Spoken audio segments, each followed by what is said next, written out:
Hello, I'm Pat O'Hare, Chief Market Analyst for Briefing.com. Today is Monday, August 4th. The Federal Open Market Committee meeting will be held Tuesday, August 5th. The surprise factor ahead of the meeting is high. As of this posting, the Fed Funds futures market shows an implied probability of 92% that the FOMC will hold the Fed Funds rate steady at 2%.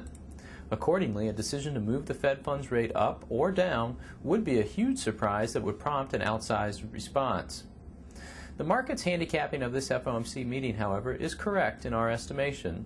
With inflation pressures evident, but the economy and financial markets still unsettled, the FOMC is not going to make a move at this juncture. The expected inaction does not mean the market won't be interested in the meeting's outcome. On the contrary, interest will be as high as ever because of the uncertainty surrounding the wording of the policy directive.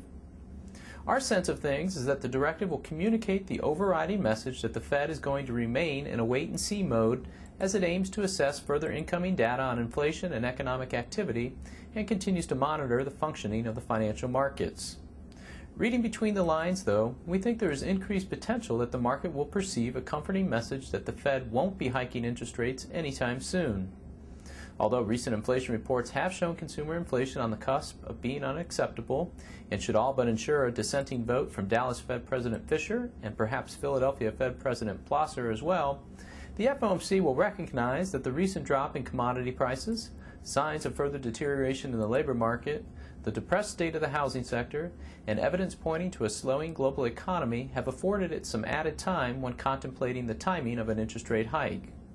Throw in the understanding, too, that the presidential election is drawing closer, and a rate hike in the near term seems highly unlikely. This dovish perspective should be supportive for the stock market, since it has been caught up with recent and trailing inflation data and has been unnerved by the idea that the FOMC will raise rates sooner rather than later. I'm Pat O'Hare for Briefing.com. Thanks for listening.